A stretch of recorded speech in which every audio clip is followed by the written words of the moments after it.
Hi, I'm Scott. Welcome to a little bit different Goldwing Docs Q&A, this time episode 22, coming up next.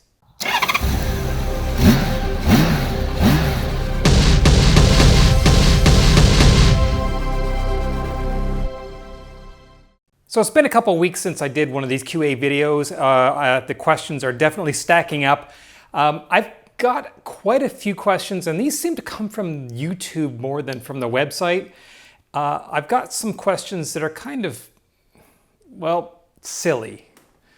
And I didn't really think I would bother answering them, but then I thought some of these keep getting asked over and over again, and well, maybe if I answer them, people will stop asking them. So some silly, some lighthearted, but hopefully we'll get some good questions in here. And by the way, I apologize for the backdrop. I didn't put my green screen up today, so you'll have to suffer through looking at shovels. All right, question number one. You said you had an electric car, and now you're talking about electric Goldwings. Are you a proponent of electric vehicles?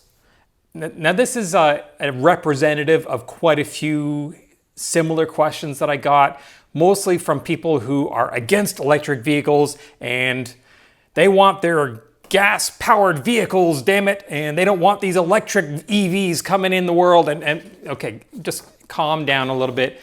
Yes, I've had an electric car. Actually, it's a plug-in hybrid. I've had a Ford C-Max. I bought it brand new in 2013. I do not have the car anymore. I actually sold it recently. But yes, it was a fantastic car. I saved thousands and thousands of dollars on gas. I thought it was a useful car. I thought it was a really good stopgap because when I needed to drive in town, I was on electric, the engine never ran, but if I wanted to go long distance, I had the engine and it ran. So it was kind of the best of both worlds. I really enjoyed having it. I recommend the plug-in hybrid cars. I don't know if the US infrastructure is quite ready for EV-only vehicles for anything other than commuting, because long distance, the infrastructure just isn't there. When it comes to electric motorcycles, again, the problem is technology. We don't have the technology yet to have the energy storage density to get realistic range on the motorcycles.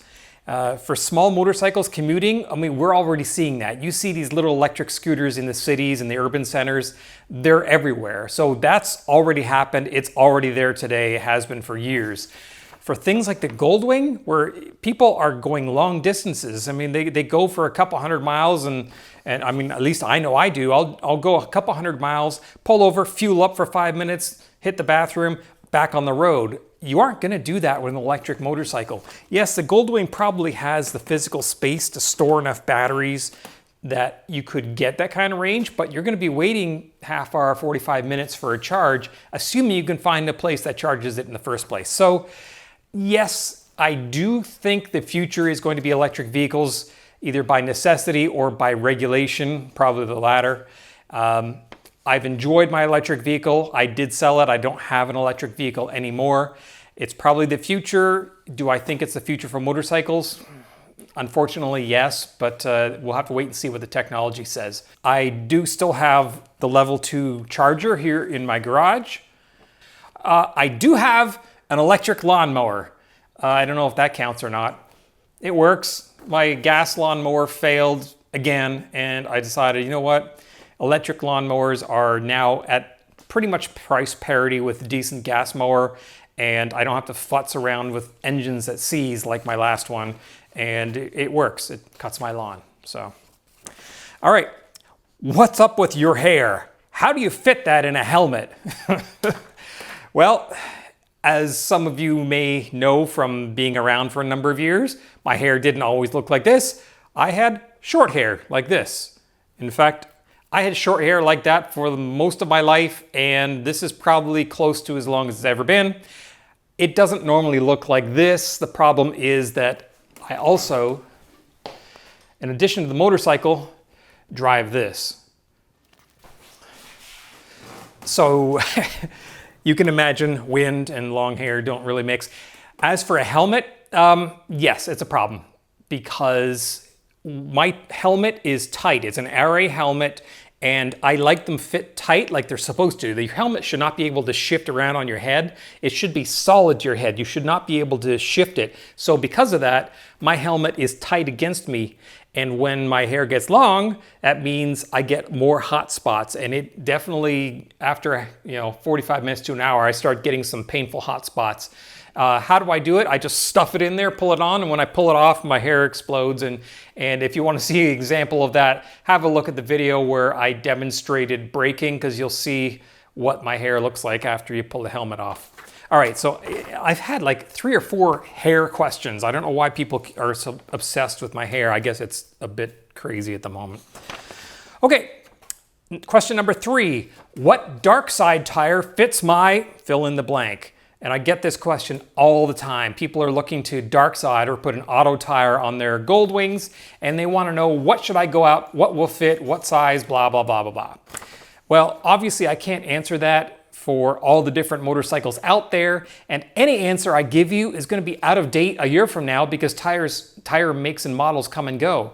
I have a Ostone Taxi tire on my 1500. It's a fantastic tire. It works really great, but you can't buy it in the US anymore. So we actually have a link to this on the Goldwing Docs website forum. It's called the Darkside Tire List, and it has a list that people have posted telling what tires they have that have worked on their motorcycle. So I'll put a link to that in the description below. If you're looking to Darkside your bike, click on that. It's a huge reference. It's a user-supported reference. Everybody just adds to it with their own experience, and you can find out what will fit and what will work on your motorcycle.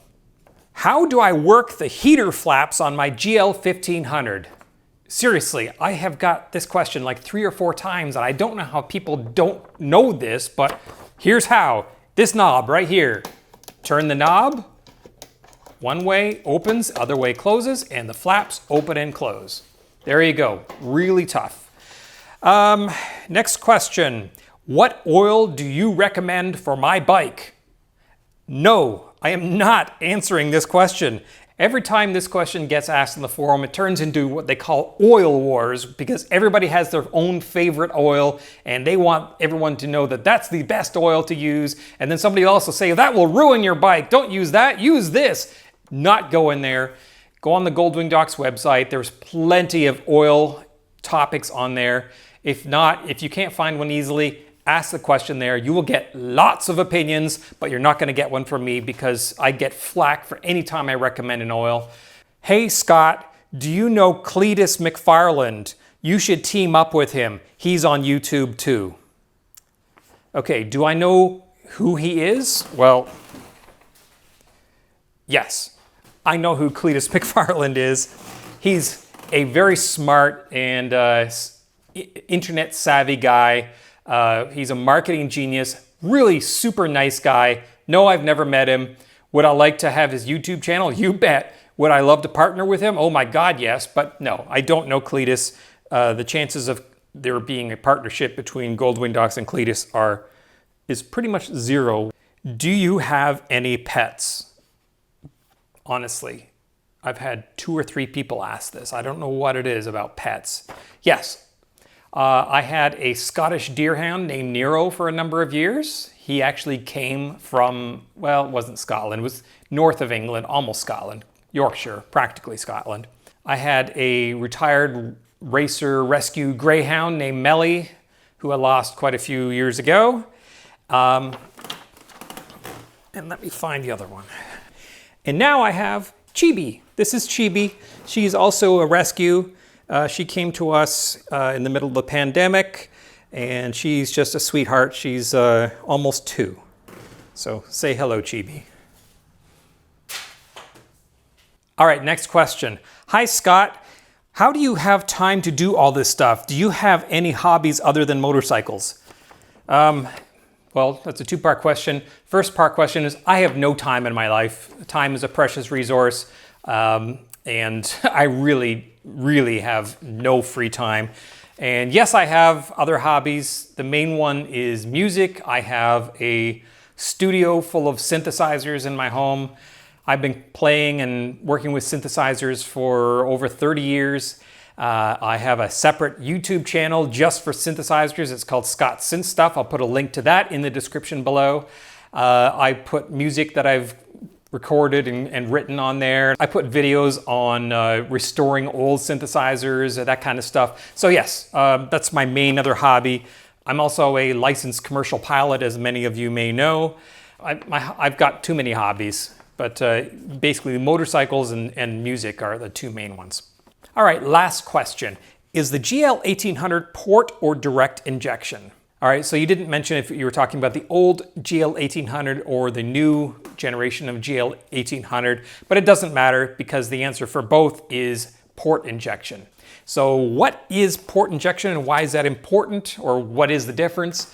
So port injection is a type of fuel injection where the injector is actually in the intake manifold. It sprays into the intake port, basically sprays right onto the intake valve. So what happens is the air comes in, it gets to the intake manifold, the injector sprays the fuel mist, the aerosolized particles of fuel into that air, and then the intake valve opens and that charge, which is the fuel air mixture, gets sucked into the cylinder, the valve closes, it gets burned, and so on.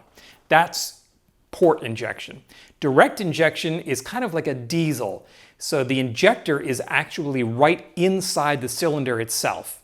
There is no fuel in the intake manifold at all. So the air comes in, the valve opens up, the air gets sucked in, the valve closes, the piston comes up, compresses the air, the injector then squirts the fuel mixture into the compressed air where it vaporizes very quickly and then it's ignited and so on. The advantages of direct injection is that you get better mileage, lower emissions, a different power curve that's more suited for vehicles. There's one main disadvantage to direct injection, and that's with our engines that have PCV valves, which is basically every engine now. So an internal combustion engine, you get blow-by. As the fuel-air mixture burns in the cylinder, some of it spurts past the rings and into the engine crankcase. Now that normally what would happen is it would pressurize your crankcase until it blew out the seals and you lose all your oil, the engine would seize.